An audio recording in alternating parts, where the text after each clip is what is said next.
Hi and welcome to lecture number 1 of chapter number 2 in our securities laws and capital markets. Welcome dear students. After successfully completing your chapter number 1 that was based on evolution of capital markets and the Securities and Exchange Board of India, now it's time for us to move on to the second chapter of this subject. Second important chapter जिस पर हम आगे आ रहे हैं and it's there for you on the screen. आज से जो chapter हम शुरू करने वाले हैं that is in the name of depositories act 1996.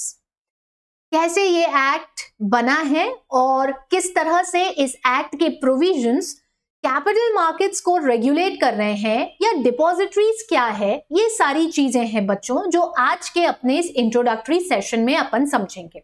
So let's start off to understand what do we mean by depositories and what is the importance of placing this particular chapter in our syllabus. चलिए हम थोड़ी सी चीजों पर आते हैं. पहले थोड़ा सा अपना बेस तैयार करते हैं, उसके बाद जो चीजें नोट्स में हैं उस पर डिस्कस करने जाएंगे. Well, the term is in front of us and that is depositories. इसके ऊपर एक एक्ट बनाया गया है. 1996 में ये एक्ट आया था और इस एक्ट के बारे में हमें पढ़ना है. पर पहले ये तो समझे कि डिपॉजिटरीज क्या है, ये तो समझे कि डिपॉजिटरीज किस तरह से बनाए गए. So to make you understand let's cut out this word into a simple part. बस इसका बेसिक मीनिंग अपने को समझना, और मीनिंग समझने के लिए अपन ऐसा करते हैं कि अपन इस वर्ड को तोड़ लेते हैं. ये टेक्निक ना आप कभी भी फॉलो कर सकते हो और कहीं भी.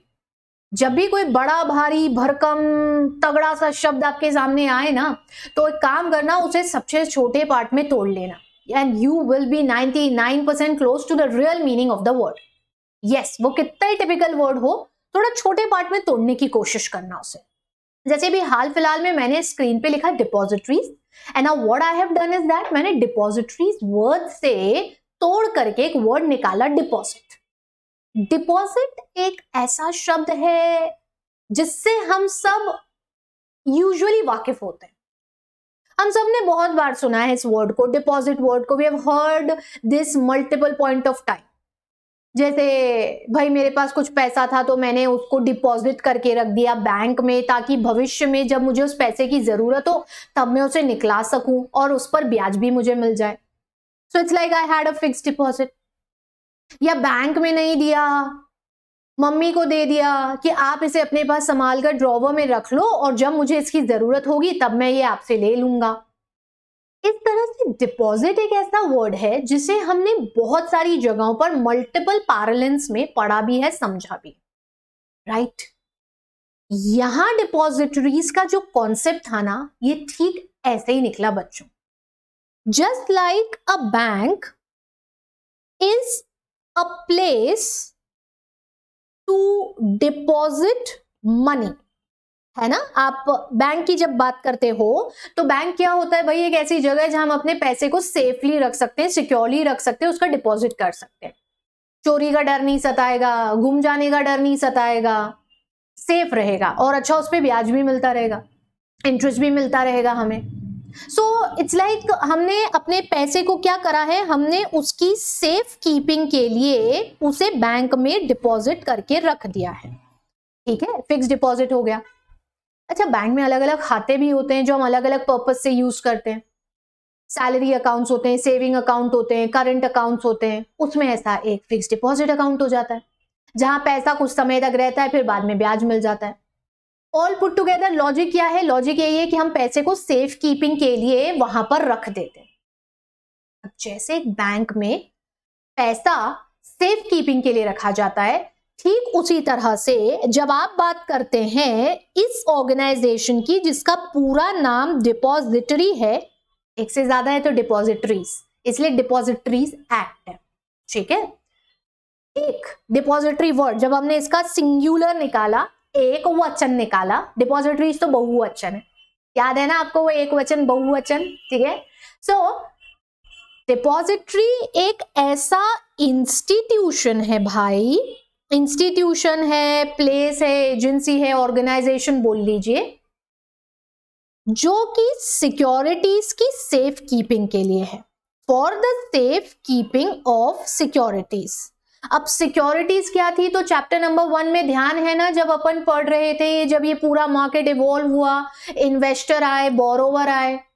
इन्वेस्टर्स वो थे जिनके पास पैसा था, they had access of money and they wanted to invest it into the securities market, ताकि उस पर उन्हें ब्याज मिले, उनका भी पैसा बढ़ जाए, और जिन्हें फंड्स की जरूरत हो उनको भी फंड्स मिल जाए।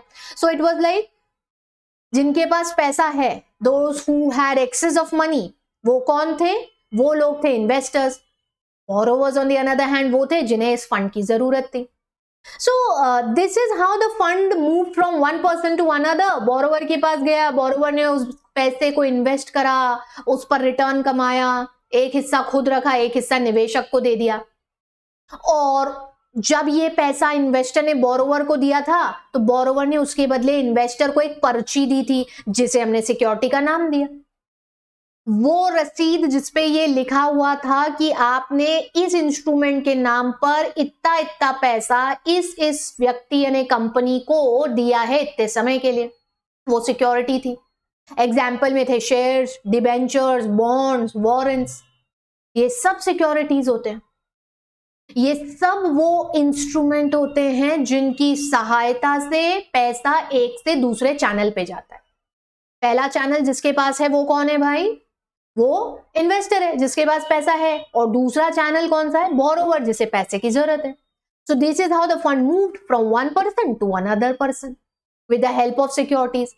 और जो इन सिक्योरिटीज की सेफ कीपिंग कर सकता है, and most importantly not only safe keeping, जो इन सिक्योरिटीज को इलेक्ट्रॉनिक फॉर्म में इशू और होल्ड करेगा सेफ कीपिंग के लिए, वो जारी भी करेगा और साथ ही साथ होल्ड भी करेगा इलेक्ट्रॉनिक फॉर्म में, वो डिपॉजिटरी। अच्छा, इसको रिपॉजिटरी की तरह भी कह सकते हैं, मतलब एक जगह है भैया जहां पर हम अपनी सिक्योरिटीज को इलेक्ट्रॉनिक फॉर्म में इशू करते हैं। इसका कॉन्सेप्ट ना, इसका जो ओरिजिनेशन हुआ, ये बहुत सिंपल था। इतनी सी बात थी, आज से करीब 25 से 30 साल पहले की अगर बात करो, तो दूर दराज रहते अपने रिश्तेदारों से बातचीत करने के लिए हम पत्राचार करते थे।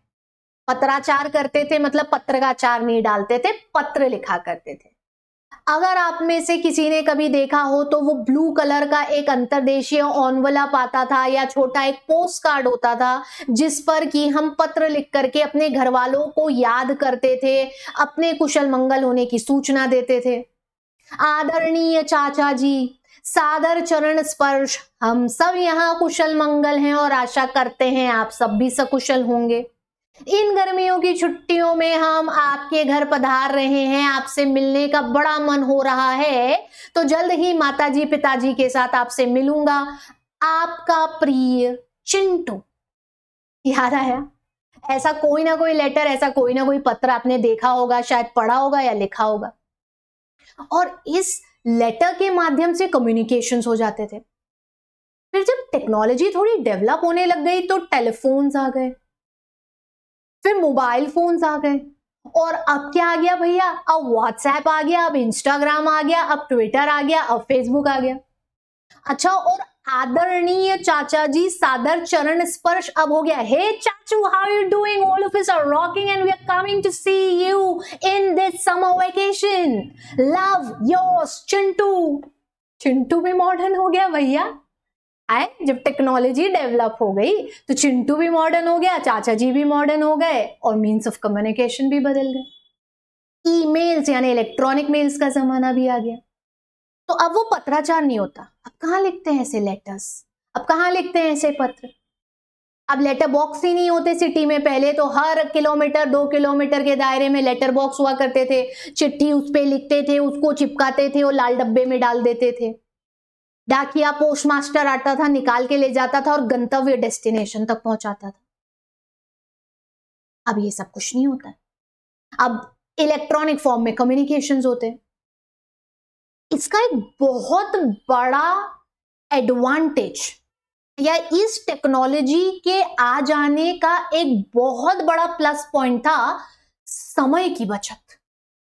समय बेशकीमती है, अमूल्य है, ऐसा हमने हमेशा बड़े बूढ़ों से सुना है। घर में दादाजी, दादी जी, नाना जी, नानी जी, बड़े लोग हमेशा कहते हैं समय बहुत मूल्यवान है बच्चों, इसका हमेशा सदुपयोग करना, क्योंकि जो ये हाथ से चला गया तो ये लौट के कभी नहीं आएगा, कभी नहीं आएगा। हाँ, वही तारीख दोबारा आ सकती है, हफ्ते का वही दिन दोबारा आ सकता है, दिन का वही पहर दोबारा आ सकता है, कल फिर दोपहर होगी, परसों फिर दोपहर होगी, जैसे आज दोपहर है, कल फिर शाम होगी, परसों फिर शाम होगी, पर जो तारीख आज है उस तारीख की दोपहर अब कभी जीवन में नहीं होगी। जाहिर सी बात है ना यार। 15 अगस्त 1947 एक ही बार आया था, एक ही बार आया था, और उस एक दिन ने हमें जीवन भर की खुशियां दे दी थी, आजादी दे दी थी हमारे देश को। तो इस समय ना बड़ा मूल्य था, और इस समय की बचत कर दी थी इस इंफॉर्मेशन टेक्नोलॉजी में आए बदलाव ने, कम्युनिकेशन की फील्ड में आए इस चेंज ने। पहले पत्र लिखते थे, फिर उसको चिपकाते थे, फिर उसको लाल पोस्ट बॉक्स में डालते थे, फिर डाकिया आता था, निकालता था, फिर सिटी के पोस्ट ऑफिस में ले जाता था, फिर वहां से उसकी छटनी होती थी, फिर वो गंतव्य पे जाता था, फिर वहां से निकलता था, फिर डाकिया झोले में भरता था और आपके घर तक लाता था। जैसे आप सुन के थक गए ना, इतना समय उसमें लग जाता था। यानी समर वेकेशन में चाचू के घर जाना है तो विंटर वेकेशन के समय ही लिख देना होता था पत्र की चाचू इस बार की समर वेकेशन में हम आपके पास आएंगे। और अभी ये That's what I did, ये क्लिक ऑफ द आई, मैंने पलक झपकाई और इधर सेंड पे क्लिक करा, उधर आपके फोन में नोटिफिकेशन बज गया, टूम टूम टूम टूम, न्यू मैसेज रिसीव्ड। चाचू ने मैसेज खोल लिया और उनको दिख गया कि चिंटू आने वाला है। अभी विंटर वेकेशन में थोड़ी ना चिंटू इंटीमेट कर देता है, चाचू भूल ही जाएंगे विंटर वेकेशन में अगर ये मैसेज आया तो। समर वेकेशन मनाने चाचू निकल जाएंगे। तो इसीलिए चिंटू समर वेकेशन शुरू होने पर चाचू को इंटीमेट करता है, यार इधर मैसेज भेजा उधर आप तक पहुंच जाता है at the click of my आई।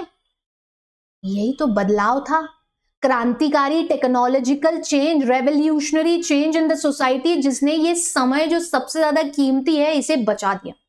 आज समय सबसे ज्यादा कीमती वस्तु है, कोई सोना चांदी गहने जवाहरात कोई भी चीज इसके बराबर की नहीं है बच्चों। इस समय है, बस जो आज है तो हाथ में है और कल है तो निकल गया।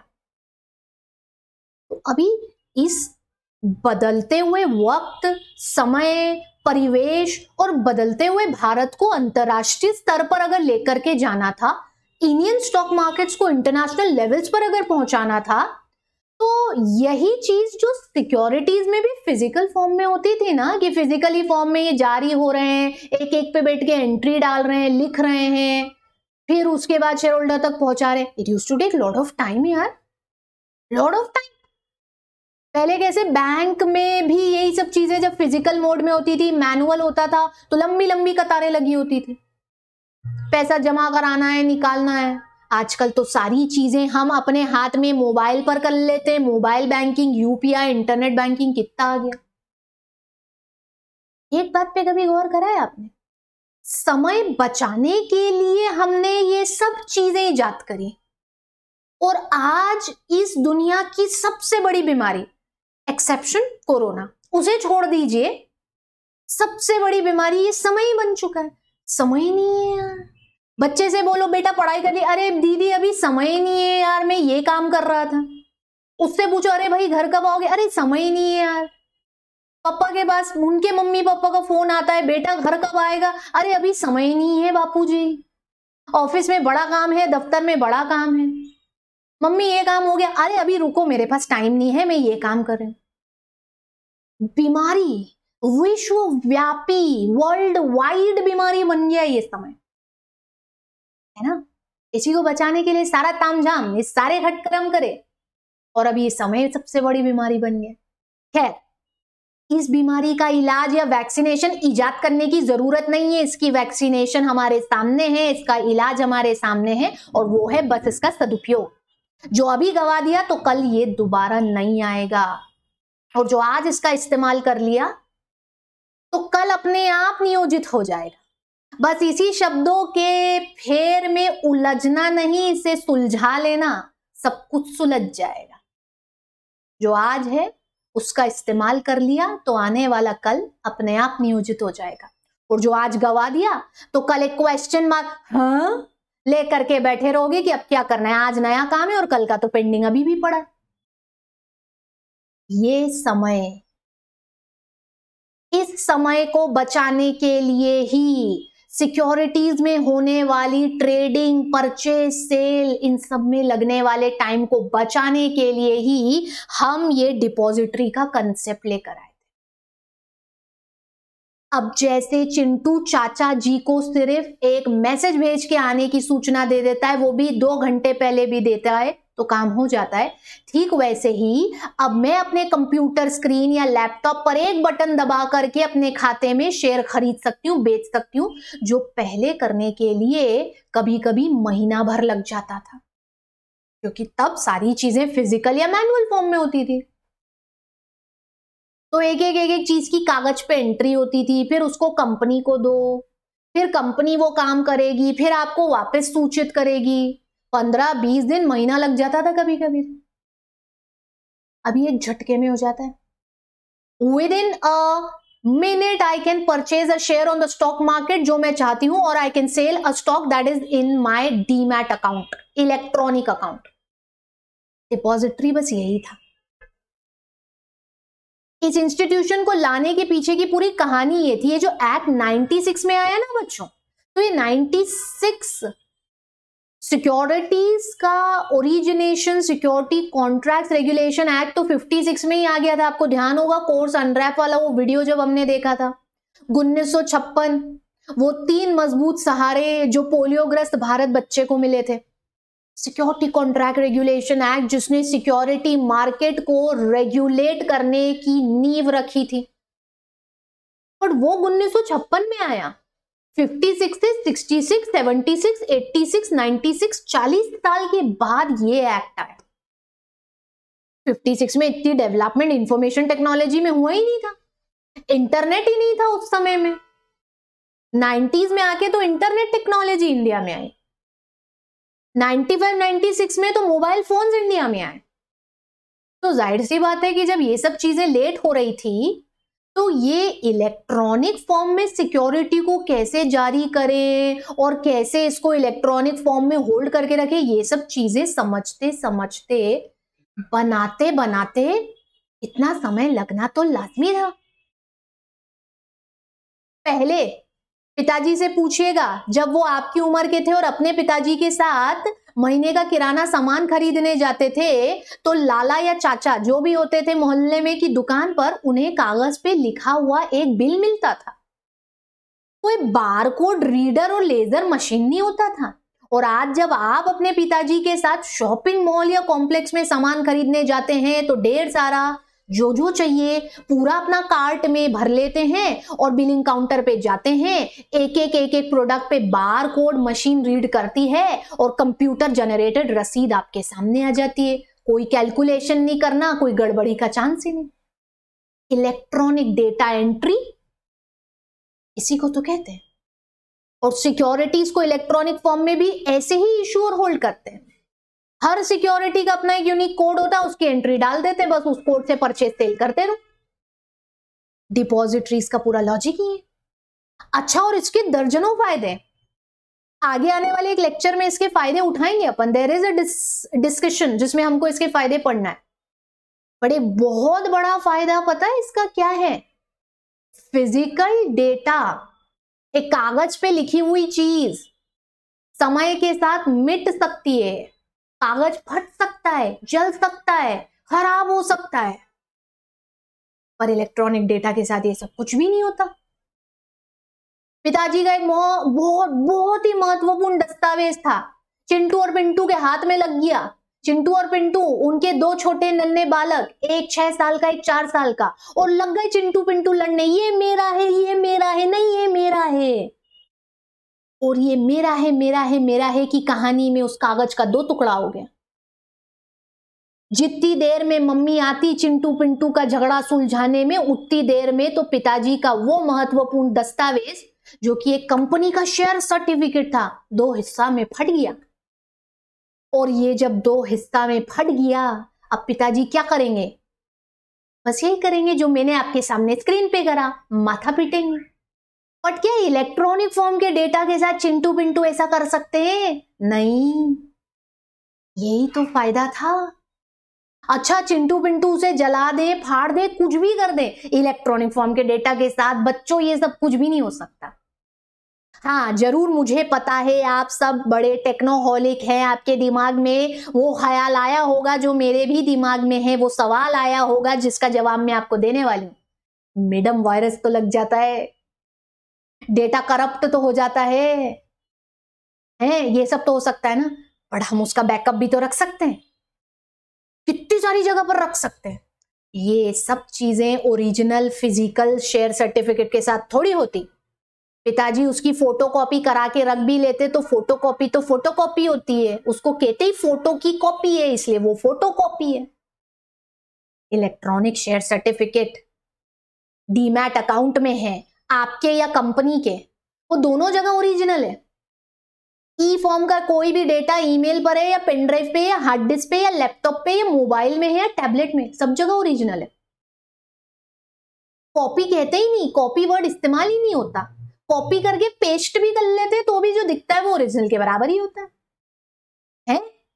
होता है ना?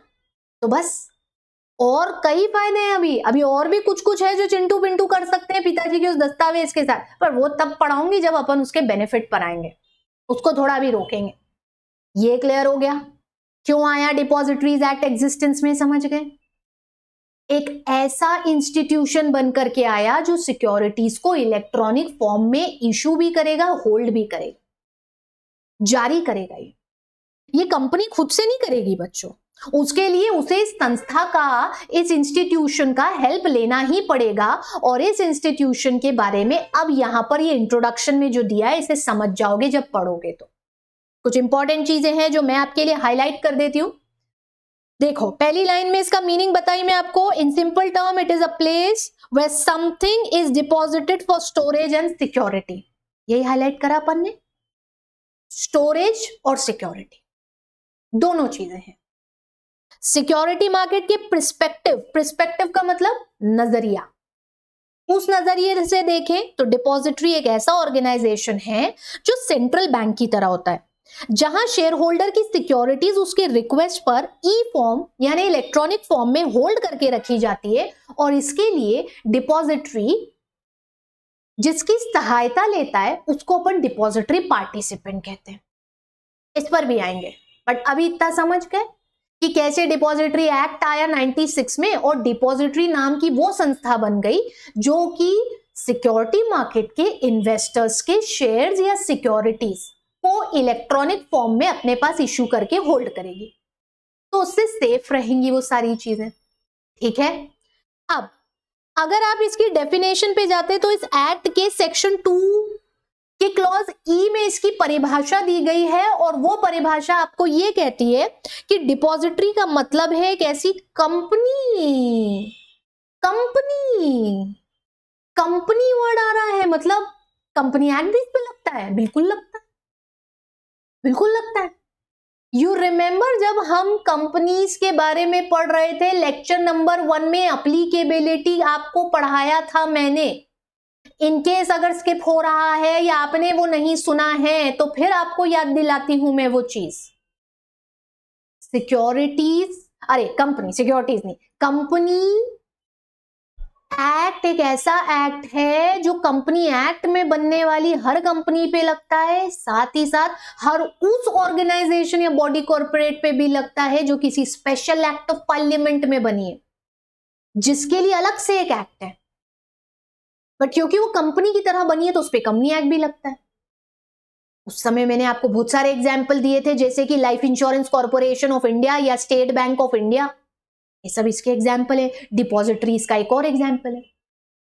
ये कंपनी होता है जो कंपनी एक्ट में बनता है, कंपनी अधिनियम लगता है इसके ऊपर, और ये डिपॉजिटरी एक्ट भी लगता है इसके ऊपर। ठीक है, समझ रहे इतना?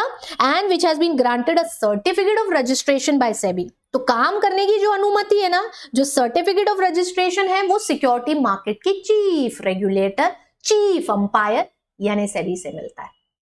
समझ रहे हो इतना? ठीक है, जब तक ये certificate of commencement of business नहीं है, आप काम नहीं कर सकते हैं बिना इसके। फिर वही डायलॉग याद आया मेरे को जो मैंने आपको इस सब्जेक्ट के शुरुआती कई लेक्चर में दिया था जब सेबी के बारे में पढ़ रहे थे। एक परिंदा भी पर नहीं मार सकता इस मार्केट में सेबी की अनुमति के बिना। अब यहां वो परिंदा सही का परिंदा नहीं है, कौवा कबूतर या तोता नहीं है। यहां वो परिंदा इन्वेस्टर, बोरोवर और मीडिएटर है, किसी भी श्रेणी का हो पार्टिसिपेंट। पैसा लगाने आया हो या पैसा बोरो करने आया हो, या लगाने और बोरो करने वालों की सहायता करने आया हो, यानी मध्यस्थ यानी मीडिएटर, कोई भी हो, सेबी में रजिस्ट्रेशन मस्ट है। बिना इसके आप इस मार्केट में काम ही नहीं कर सकते। एंड दैट्स व्हाई डिपॉजिटरी के लिए भी यही कहा गया कि आपके लिए certificate of commencement of business from SEBI बहुत जरूरी है। अब एक ख्याल मेरे दिमाग में आया, ऐसे बहुत ख्याल मेरे दिमाग में आते हैं, आपके भी आते जाने चाहिए। अब इस चीज की आदत डालिए। कईयों के आ गया होगा और वो सवाल का रूप ले लिया होगा, क्योंकि ये प्लेटफॉर्म ऐसा है जहां पर मैं आपसे पूछ नहीं सकती कि बताइए वो सवाल क्या है, ये वो ख्याल क्या है जो आपके दिमाग में आया है। आपका काम मैं ही कर देती हूं, सवाल और जवाब दोनों मैं ही बता देती हूं। सवाल ये आया होगा कि मैडम ये डिपॉजिटरी फिर उन 3 परिंदों में से किस कैटेगरी का है? क्या ये इन्वेस्टर है, या ये बोरोवर है, या फिर ये इंटरमीडिएरी है? ये कबूतर है। कबूतर है। कौन सा कबूतर? अरे आपको याद आ गया वो वाला कबूतर, वही जो मैंने प्यार किया में सलमान खान, सलमान भाई और भाग्यश्री दीदी के संबंध में हमने पढ़ा था। इंटरमीडिएरी। क्या करा था उस कबूतर ने? क्या करा था उस कबूतर ने? उस कबूतर ने भाई का संदेशा हीरोइन तक पहुंचाया था। कबूतर जा जा जा, संदेशा लेके ही तो गया था ना वो कबूतर। अरे हमने तो बाहुबली का भी उदाहरण लिया था, राजमाता शिवगामी का संदेशा लेकर के भी पहुंचा था वो बाज।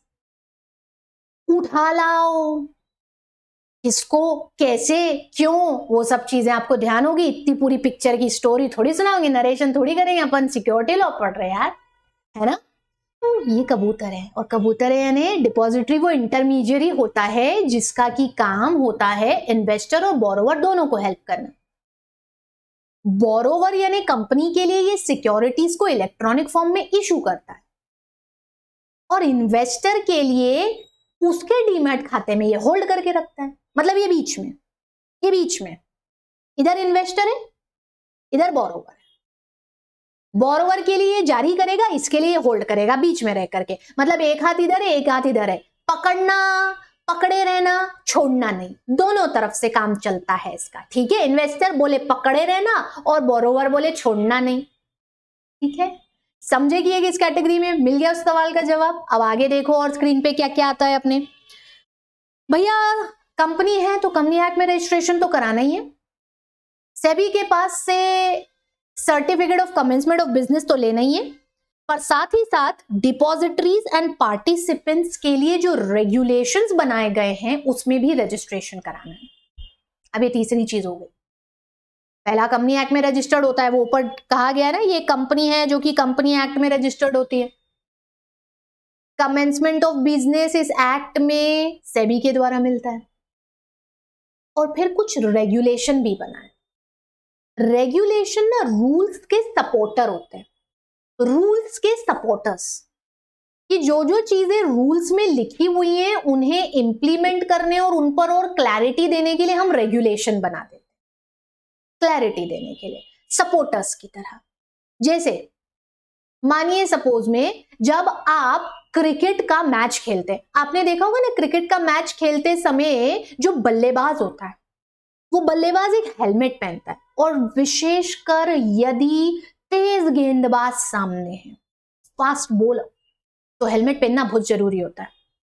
क्यों भाई? फिरकी डालने वाला यानी स्पिन डालने वाला या स्लो बॉल डालने वाला अगर गेंदबाज है तो उसकी गेंद धीमी आती है, और जो सबसे ज्यादा नो बॉल्स जाती हैं या वाइड बॉल्स जाती हैं वो इस तेज गेंदबाज के साथ होती है, क्योंकि बड़ी तेजी से भागता है। तेज गेंदबाज जैसे हमारे यहाँ पर वो ईशांत शर्मा है इंडियन क्रिकेट टीम में, बहुत पीछे तक जाते हैं, बहुत पीछे तक जाते हैं और वहां से तेजी से दौड़ते हुए आते हैं और गेंद फेंकते हैं।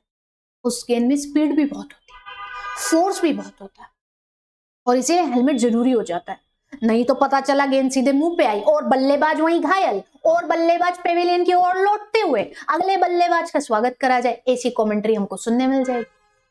So they always wear that helmet and not just the helmet, they have the supporters on the hands also. Gloves के साथ साथ आधे हाथ पे सपोर्टर होता है, पैर पे सपोर्टर होता है ना। ये सब क्यों होता है? प्रोटेक्शन के लिए। वो उस खिलाड़ी को प्रोटेक्ट करते हैं आने वाली गेंद से, ताकि वो उस गेंद का सामना भी कर सके और अपने आप को कोई नुकसान भी ना हो, इसीलिए हम ये करते हैं। ऐसे सपोर्टर होते हैं। आपका जो रेगुलेशन होता है ना, रेगुलेशंस रूल्स के ऐसे ही सपोर्टर है। रूल तो बता देता है ये करना है, ये करना है, ये करना है, बट जो करना है उसको किस तरह से करा जाए और जो नहीं करा तो पेनल्टी क्या होगी और पेनल्टी से फिर कैसे बचा जाए, ये सब चीजें रेगुलेशन में आती है। डिपॉजिटरी एक्ट के लिए भी ये वाले रेगुलेशन बनाए, आपको इसमें भी रजिस्ट्रेशन कराना पड़ता है, एक एडिशनल रजिस्ट्रेशन।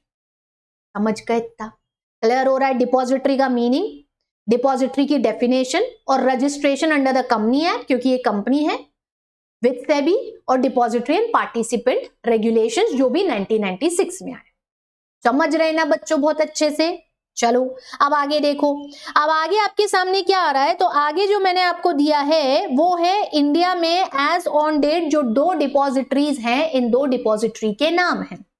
इंडिया में एज ऑन डेट जो 2 डिपॉजिटरी काम कर रहे हैं उनके नाम। और भैया पहला नाम कौन सा है? National securities depository limited, NSDL, national securities depository limited, NSDL, जो कि हम इसे शॉर्ट में बोलते हैं। ठीक है। और दूसरा कौन सा दिख रहा है आपको सामने? Central depository services India limited, जिसे अपन शॉर्ट में क्या बोलते हैं? CDSL। और कुछ चमत्कारी दिख रहा होगा आपको स्क्रीन पे, कुछ चमत्कारी ऐसा शब्द जो कि आपके ऊपर अभी अभी कुछ मिनट पहले पढ़े गए कंसेप्ट को जस्टिफाई कर रहा है। लॉ में ना जस्टिफिकेशन बहुत जरूरी, याद रखना।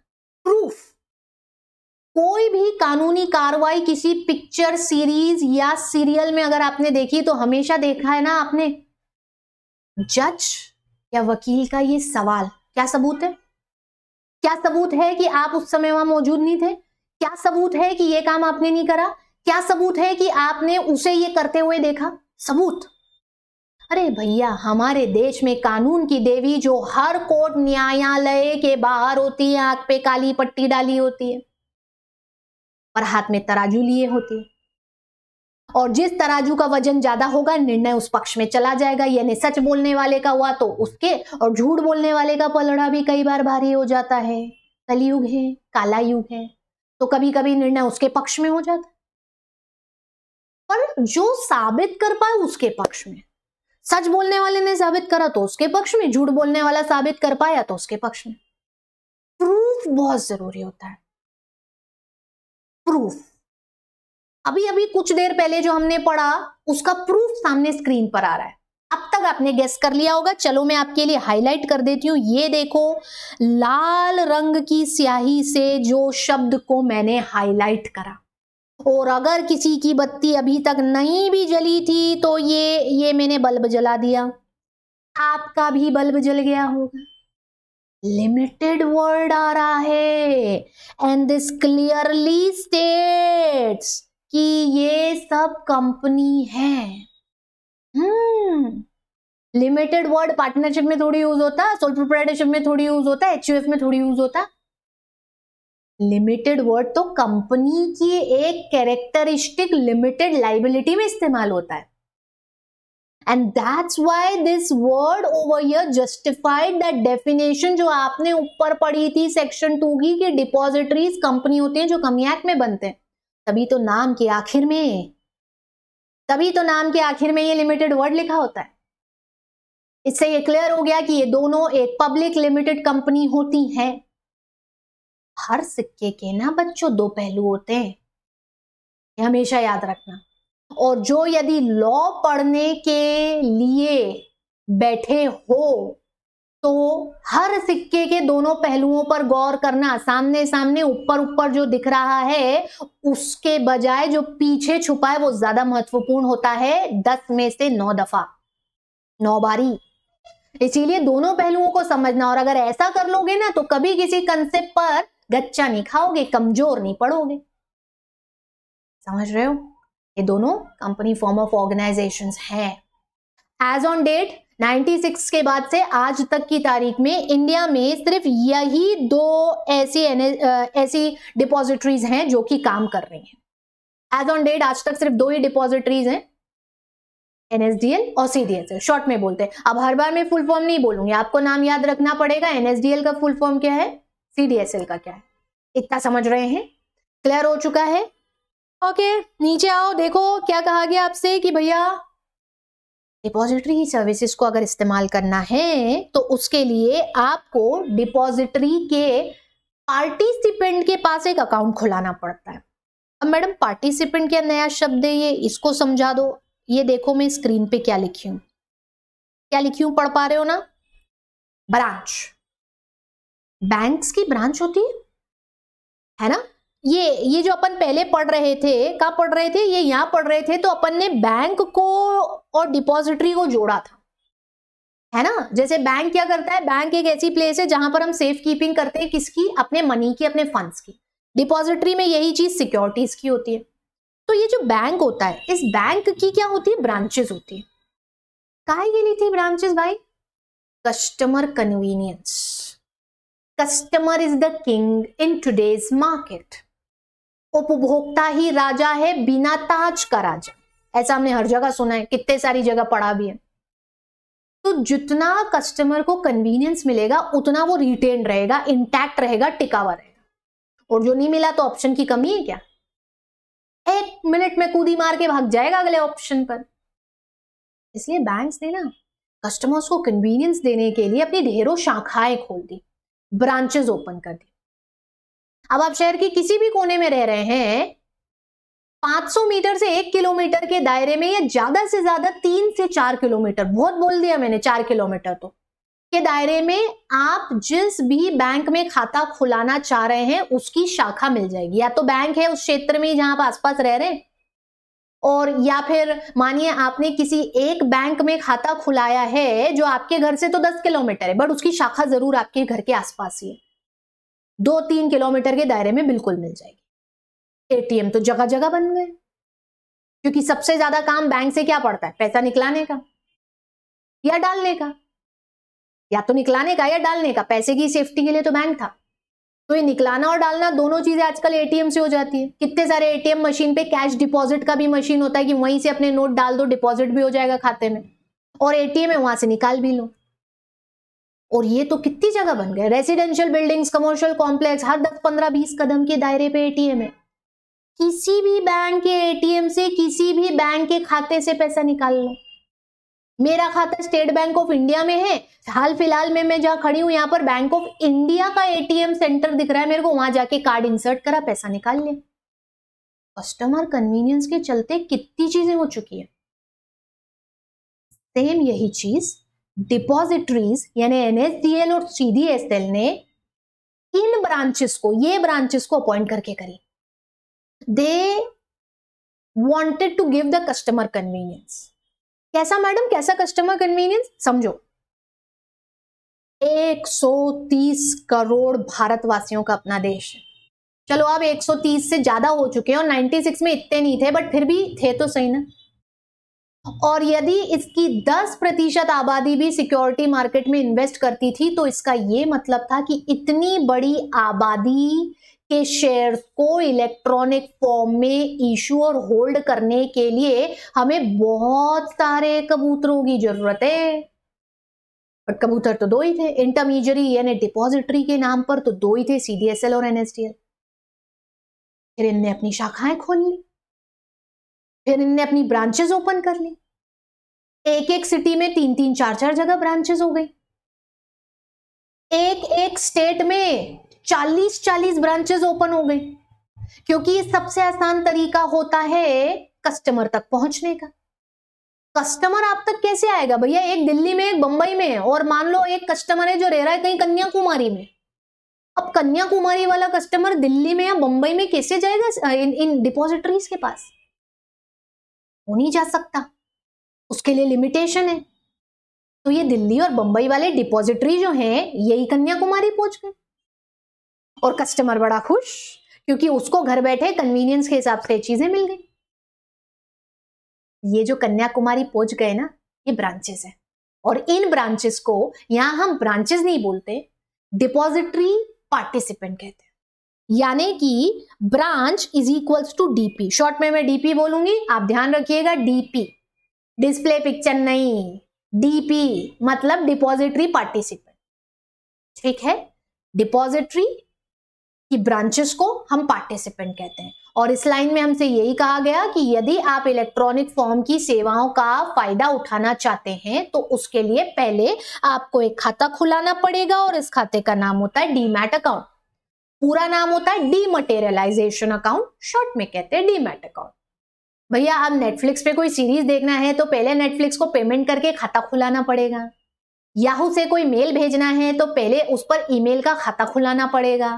व्हाट्सएप पे जो चैटिंग करना है तो पहले अपना नंबर डाल करके व्हाट्सएप का अकाउंट बनाना पड़ेगा, ये सब करना पड़ेगा ना। तो वैसे इलेक्ट्रॉनिक फॉर्म में सिक्योरिटीज में ट्रेडिंग करना है, परचेज सेल करना है, घर बैठे ये सब कन्वीनियंस चाहिए। तो डिपॉजिटरी की ब्रांचेस का हेल्प लेकर के ये खाता खुलवाना पड़ेगा। समझ में आ गया है क्या सभी लोगों को? ठीक है, यहां देख लो, इस लाइन में मैंने अगली जो लाइन दिख रही है स्क्रीन पर वो देखो जरा, लिखा है मैंने, it is a process quite similar to opening of a bank account with any of the branches to utilise the service of the bank. अब मैंने अपना खाता एसबीआई में खुलवा लिया, अब एसबीआई में खुलवा लिया, उसके बाद में इसकी किसी भी ब्रांच से सेवाएं ले सकती हूँ। तो क्या हुआ, मेरा खाता ए जगह पे खुला है, मैं बी जगह की ब्रांच से भी सर्विसेज ले सकती हूँ, सी की, डी की, ई की, एफ की, जी की, एच की, आई की, सबकी ब्रांचेस से एसबीआई की सर्विसेज अवेल कर सकती हूँ। समझ रहे हैं? क्लियर हो गया क्या ये वाला कंसेप्ट? आप सब लोगों को सारी चीजें दिमाग में है। लास्ट लाइन क्या है, जितनी भी सिक्योरिटीज डिपॉजिटरी के पास होती हैं ये सब डीमटेरियलाइज्ड यानी इलेक्ट्रॉनिक फॉर्म में होती है और फंजेबल होती है। अब ये नया शब्द है फंजेबल, नीचे इसका एक्सप्लेनेशन भी है फंजेबल, पर आज के लिए बस इतना ही काफी है। आज के इस सेशन को हमें यहां रोकना है। फंजिबिलिटी क्या है? नोट और नोट से मिलता जुलता कंसेप्ट, उसकी सीरीज से मिलता जुलता कंसेप्ट। बैंक से मैंने पैसे निकाले, एक हाथ में मैंने एक एक के 10 सिक्के रखे, दूसरे हाथ में 10 का नोट रखा, अंतर तो कुछ भी नहीं है, बस फंजिबिलिटी कुछ ऐसा ही है। और इसे सुनने के लिए you need to stay tuned and we will resume back in the lecture number 2। यहाँ इसे अच्छे से रिवाइज कर लीजिए, कंसेप्ट अपना पक्का कर लीजिए। I see you in the next lecture. Thank you for listening. Bye bye. Take care. Namaste.